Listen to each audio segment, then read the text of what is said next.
આરોપી ઇસામુદ્દીન અને બીજા 8 વિરુદ્ધ આ પોલીસ સ્ટેશનમાં જે તે દિવસે જ આઈપીસી 307 અને BNSS 109(1) મુજબ ફરિયાદ કરેલી છે કે હાલ જે પકડાયેલ આરોપી છે તેમની સિસ્ટર સાથે કોઈ એક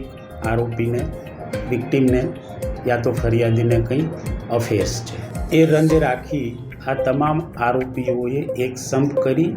ભોગ બનનારને આયુર્વેદ 3 રસ્તાથી કિડનેપ કરે છે, ત્યાંથી મદાર હોટલ તરફ લઈ જાય છે, ત્યાં ગોંધી રાખે છે। આરોપીઓ ભેગા થઈ